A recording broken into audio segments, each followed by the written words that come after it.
What's going on YouTube? It's your boy CamATL. Shout out to the DFS squad. Shout out to everybody watching this video right now. Drop a like down below because I already know you're gonna love it. Subscribe to the channel if you haven't already. Make sure you comment anything in the comment section and enter your name to the $50 giveaway that I do every single week on this channel. I felt like I just had to do that just because I'm so used to doing it, but we're doing a different giveaway on this one. All right, now to enter this giveaway, first and foremost, greenlightdfs.com to join the squad. All right, now we're going to do a different type of giveaway in this one. All right, so all you have to do to enter into this giveaway is drop a like on the video down below. We should get at least like 400 likes on this video this week. Drop a like down below and then comment in the comment section who you believe will be the highest scoring player on DraftKings this week. I will go back through the comments on Monday and I will be choosing the winner. Hopefully one of you are able to get it. Now, whoever guesses the right player will get $100. All right, I will be giving $100 once again to one of you. And all you have to do is predict the player who scores the most DraftKings points for week 2 down below in the comment section. You don't even have to give me his DraftKings actual points. Okay, now I will be looking at time posted, so if you guys have, if you post the same name as somebody else, whoever posted it first is going to be the one who wins it. All right? Also, I'll be giving an extra 50 to whoever can also guess the amount of points. Okay? So you know what you should do? Because the winner, honestly, could end up winning $150. Okay? You can either go for the $50 win and guess the amount of points that is going to be the highest amount of points scored, or you can go for the name of the player and the highest points scored to get 150 total. Either way, a lot of money going out. Comment who you think is going to score the most points and how much points they're going to score down in the comment section. The winner will have to be subscribed to me. There's been a few times where I've picked the winner and the person was not subscribed to me and I had to pick somebody else. Make sure you subscribe to the channel down below. I do these giveaways every single week. Excited to do another one. Good luck, y'all. Let's get straight into this. As you can see on the screen, I'm on my Greenlight Optimizer. Yes, I have spent thousands and thousands and thousands of dollars in research and time on making sure that my people have optimizers for baseball, basketball, and football. All right, and I'm super excited about it this week. I've been spending a ton of hours on making sure that my players are exactly where I want them to be for this optimizer, and I feel like the Greenlight Optimizer is going to be the reason why somebody ends up in first place this week. All right, plain and simple, it is on fire. I've been spending all this time looking at all the behind-the-scenes numbers, adjusting projections, blah, blah, blah, and I'm excited for it. GreenlightDFS.com to join the squad for the lines, though. If you do it before Saturday, you'll get college football included, and then you'll also get Monday included after Sunday's main slate. All right, now, let's get straight into it. First and foremost on this slate, this is the final look, so I'm going to be breaking down position by position. First and foremost, Lamar Jackson's always a guy. You know what I mean? Like, come on. You can't hate on Lamar Jackson at all.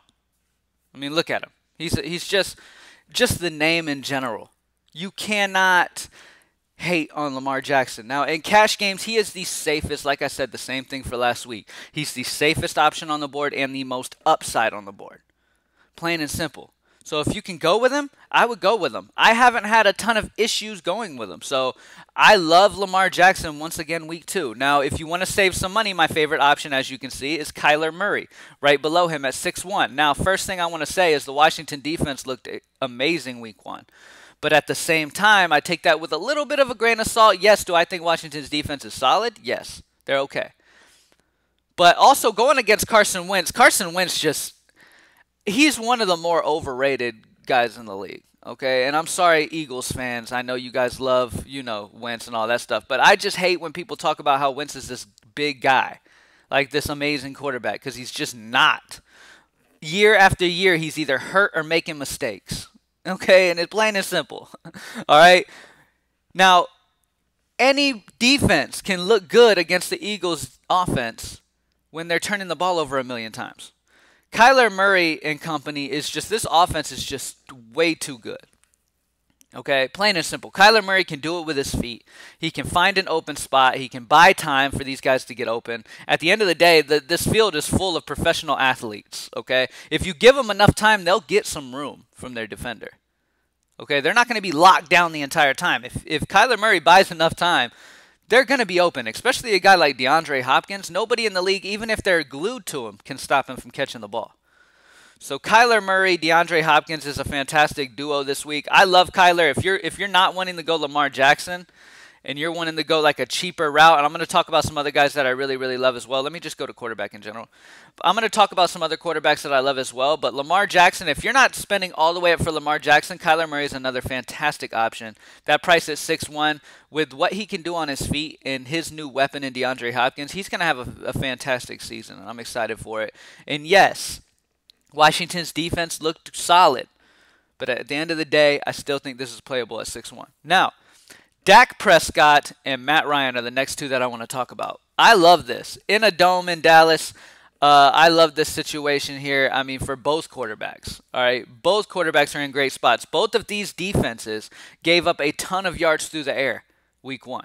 Okay, they gave up a ton through the air. Okay, and I'm talking yards per attempt.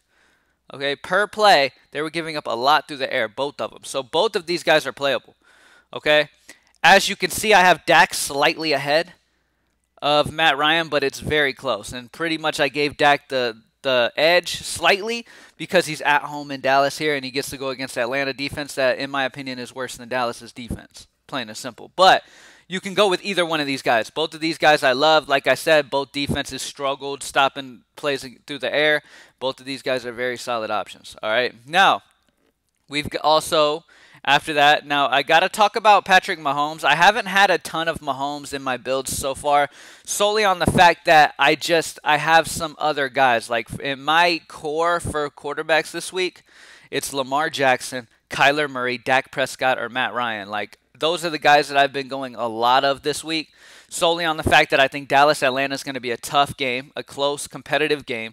I think Kyler Murray gives you a solid floor with what he can do on his feet. Lamar Jackson, same thing. And I also think this is a solid matchup in a dome against Houston for Lamar. So it kind of leaves Patrick Mahomes hanging, but don't sleep. Okay, this is still Patrick Mahomes, and if Mahomes is going to be low-owned, then I'm completely on board for that for GPP. Of course. Mahomes paired with Kelsey or Tyreek Hill, of course. In GPPs, I completely understand that. All right, now, those are my core guys, but that doesn't stop me from wanting to talk about a few others. Josh Allen. Now, we saw what Cam Newton did against Miami last week, okay? Pretty much the game plan is just hike the ball. If you don't see anybody open within a few seconds, take off. All right, so Cam Newton as a running quarterback had a very good go against Miami, and now Miami gets to go against who's probably a better running quarterback at this point in their career, Josh Allen. Josh Allen is pretty much a running back at the quarterback position. Cam Newton too, but Cam's been in the league a little bit longer. He's dealt with some injuries. Josh Allen, he's fresh coming in. I mean, this is a solid matchup. The only reason why I don't have him higher on my projection list is solely off the fact that because you have Matt Ryan here at 100 cheaper, and it's just too close of a call. And the reason that separates it is that I think Buffalo should not have a hard time beating Miami. Okay, and that's just my opinion. Okay, and in that case, we could see a lot of run game and not a ton of Josh Allen. I think Josh Allen's going to have a very solid game, though, and I want to make that known right now. But Matt Ryan and Dak are the leads for me at that price range, and Kyler Murray are the leads for me in that 6K range because of their matchups in this situation, and the game should stay fairly competitive. And that's about it. I'm not going to get too much in many other people. I'll talk about Matthew Stafford real quick because Green Bay was one of the worst defenses in the entire league week 1. I know they got the win, but they gave up the most yards per carry. They gave up the most yards through the air per play. Okay, so their defense all around, on the ground or through the air, was struggling. They were able to get some sacks. Okay, they were decent at applying some pressure, but they were giving up a ton. Okay, and in this situation where I think Green Bay is going to easily be able to get up in this one, Stafford's going to have to do a ton. The only problem is Stafford, I would go for GPP in this low 6K range. I would go Matthew Stafford for GPP right there, and then I would go Kyler Murray for cash games. Solely on the fact that Stafford's not going to get you a floor with his legs. Kyler will. Stafford could go off in this game and end up scoring. Green Bay is going to win probably pretty handedly.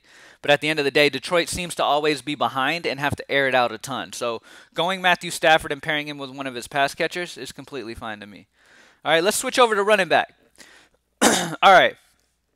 At running back, my favorite running back of the week is Ezekiel Elliott going against Atlanta. I told you guys, I've talked a lot so far in this final look about the Dallas-Atlanta game. That's definitely a game that I want a ton of exposure to. All right. Now, outside of Zeke, if you don't have the money for Zeke, all right, let's talk about if you don't have the money for Ezekiel Elliott, which is my favorite point per dollar running back of the week. Obviously, Christian McCaffrey is going to be solid. Tampa Bay's defensive line is legit, though. And at 10K, do you really need to pay that? Probably not. Okay, but Zeke at 8.2 is my favorite point per dollar running back. But then if you want to save some money and you don't want to spend that much money, I've got some options for you right here. Jonathan Taylor. Now, we talked about Marlon Mack is going to miss the rest of the season. Ruptured his Achilles, I believe. And now Jonathan Taylor's been announced as the starter. Minnesota was giving up chunks of yards to Aaron Jones last week. Jonathan Taylor's in a fantastic spot. Optimizer agrees. I agree. At 5'7", you can do much worse than Jonathan Taylor. And to top it off, Taylor got, what, like 6 targets in the pass game last week? Let me verify that so I'm 100% on this. But Jonathan Taylor got some good targets in the pass game as well last week. Yep, 6 targets, 6 catches, 67 yards. That is incredible. So add another 10 carries from what he got week 1, and then put on to the fact that he's involved in the pass game here. I absolutely love it. Now, we talked about it. Okay, we talked about how Phillip Rivers loves throwing to his running backs, and that's exactly what he did utilizing Jonathan Taylor. And especially with the success they had week 1, expect that to go back to it. I love Jonathan Taylor. Excuse me, goddamn. Anyway, Jonathan Taylor's a fantastic point per dollar choice here. All right, now we have Le'Veon Bell missing week 2. This is one of the biggest news on the slate. He is headed to the IR. Now, guess who's going to get the start? Frank Gore. Now, Optimizer loves Frank Gore at 4.5, and I completely understand it. I mean, going against San Francisco, they're a decent defense, obviously. But, I mean, this dude, Frank Gore's going to just get a ton of run here. Plain and simple. With Le'Veon Bell out, there's a lot of opening for a run game here. All right, so at the end of the day, you're going to have Frank Gore, you're going to have P. Ryan. Those are the two main guys that you're going to get here on this Jets offense, and I'm leaning Frank Gore. Frank Gore is a guy that he can just ground and pound and get you to 100 yards, honestly. Will the Jets get him 100 yards? Probably not, but can he hit value at 4.5? Yes, and that's why the Optimizer has him as the second best point per dollar value on the slate. All right, next up, Kenyon Drake. Kenyon Drake, once again, like I said about Kyler Murray, this is not a horrible Washington defense, okay? Washington seems better statistical-wise because they just faced the Eagles, who couldn't get anything going from Boston Scott, was turning the ball over a ton from Carson Wentz, okay? I think Kenyon Drake is just a little too talented. Plus, with the weapons that Kenyon has around him, like DeAndre Hopkins, Kyler Murray, these guys taking attention off of Kenyon Drake, Drake should be able to have a solid game here. Like that play action from this team, you know, I would start the game off just running the ball a ton, and then that play action is going to work like a dream after that. I mean, with a guy like Kenyon Drake who can just carve your defense up, with a guy like DeAndre Hopkins at receiver, I mean, and with Kyler Murray at QB, like they have so many options of what they could do offensively. Kenyon Drake is a solid option at 5'9", plain and simple. And then I talked about Zeke. Zeke is my favorite spend-up running back of the week. Okay, plain and simple, he is my guy with the usage that he gets in this offense. He gets it through the air, he can get it on the ground, and this game seems juicy as hell to me. Okay, in a dome in Dallas. Absolutely love that game in general. Ronald Jones seems to be the guy Tampa Bay wants to stick to. Leonard Fournette is going to be eased into the offense, and at the end of the day, Ronald Jones is going to be the guy getting the majority of the carries here, and going against Carolina is always juicy. All right, plain and simple. This matchup for Ronald Jones is fantastic. Tom Brady is a guy that, you know, I mean, they could be possibly missing Godley in the past game. Mike Evans is banged up. I would not be surprised to see Gronkowski get some good run on in this one, and Ronald Jones get a lot of play in this one, because with the wide receiver core hurt like they are, okay, and we're going to talk about the other receiver that's going to be great here too for him, as you guys know, who he loved week 1, Tom Brady. Ronald Jones is going to get solid run here, and even if both the receivers play this week, which we don't know definitively on Godwin yet. He has not practiced yet. We don't know definitively. It's not looking great, but we don't know 100%. Same with Mike Evans. So there's, they're not going to be 100% regardless. So expect them to lean on the run a little heavier than normal. Ronald Jones is a solid option at 5'2". Would not be surprised to see him get in the end zone. All right, some other spend-up options that I'm cool with. Like I said, I'll be skipping Christian McCaffrey this week solely on the fact that I like who's around him. Zeke is my number one running back. If I want to pair Zeke up with another big spend, then I would probably go like Derrick Henry or Aaron Jones. Detroit gave it up on the ground last week. Okay, so Aaron Jones is a solid option as well. But my main guy is Zeke. I love Jonathan Taylor for sure. I love Kenyon Drake. And then Dalvin Cook, Henry, and Aaron Jones are solid as well around that price range. I'm not too interested in Saquon. He has to do more for me. You know what I mean? I'm still on a wait and see for him. He has to do more for me, plain and simple. This Giants offense doesn't have enough weapons around him to take the attention off of him. So he is just swarmed every single play. They know if we take Saquon out, Giants offense is going to sputter. Slayton had a solid week 1. Okay? Yes, you know why? Because all the attention's on Saquon, and Slayton's going to find some openings in that defense, so I do like Slayton. Now, let's switch over to wide receiver. I'm going to try to go through the rest of this fairly quickly. Number 1 receiver of the week, Julio Jones. Now, this shouldn't be much of a surprise to you guys because I've talked a million times about this game in general. Love this game. And Julio Jones, of all people, I mean, the dude's one of the best receivers in the entire league. He is, 700? Less than Devontae Adams. I still love Devontae Adams. I don't love the fact that Green Bay should handily be able to handle this game and get ahead. A lot of people might swarm to Adams because of last week, and when I did the first look lineup video, I was like, you know what? There's no way I'm fading him in this first look because he screwed me week 1 because he went crazy and I pivoted off of him. This week, I don't think you will die if you pivot off of him, okay? It is scary, though, because Green Bay's defense is so bad versus the run and through the air that I would not be totally shocked if this game somehow stayed close. Green Bay should win easily, but if this game somehow stayed close, I would not be shocked because Detroit shouldn't have much of a problem scoring on Green Bay. It comes down to, can Green Bay get those few stops to add on a few extra touchdowns on top of it that can give them the definitive win. But either way, I don't know necessarily if Green Bay wins so much to the point where Devontae doesn't get his, because I think Devontae will get his. But Julio Jones overall is my favorite wide receiver of the slate. Matchup should be close. Matchup against Dallas. Dallas gave up some of the most air yards in the league for week 1. Atlanta 2 on the other side. So let me talk about my other boy that I really, really love. And I didn't talk about him in the first look lineup, and I was pissed off at myself for not doing it. CeeDee Lamb. All right. Now, CeeDee Lamb is obviously a guy they're going to want to use in this offense, plain and simple. All right, they love this kid. He got 6 targets week 1 against the Rams. Now CD gets to see Atlanta, which is a fantastic spot here. He's only 4'7", gets you exposure to the offense. One of the best offenses that you can grab week 2. CeeDee Lamb is a talented kid. He got targeted a decent amount here, and against Atlanta, he should get even more targets in the pass game. And like I said, I mean, if you want to pay for the other guys, I mean, you've got Amari Cooper at 6'3". I've got CeeDee Lamb projected above Michael Gallup. So CeeDee Lamb I do prefer over Gallup solely on the price discrepancy. Even though I put Gallup in the first look lineup, I do prefer CeeDee Lamb now after the week has gone by. But yeah, CeeDee Lamb is one of the guys that I really, really like. Let me find him just so I can highlight him. Boom, CeeDee Lamb. All right, he is one of the guys that I really, really love this week. All right, now for value, and we'll talk about some others. Terry McLaurin. Now, I love Arizona this week, so that in turn, I do love the other side. Now, you could pair Haskins up with McLaurin if you want to, because Arizona is not the greatest defense. But at the end of the day, I kind of prefer just going McLaurin on his own. PPR DraftKings don't love pairing him with Haskins because Haskins just makes too many mistakes and he's plain and simple not very good at this point in his career. He's got to kind of mature a little more. But Terry McLaurin is a solid value option at 5'9". They should be down. They should be down well in this game.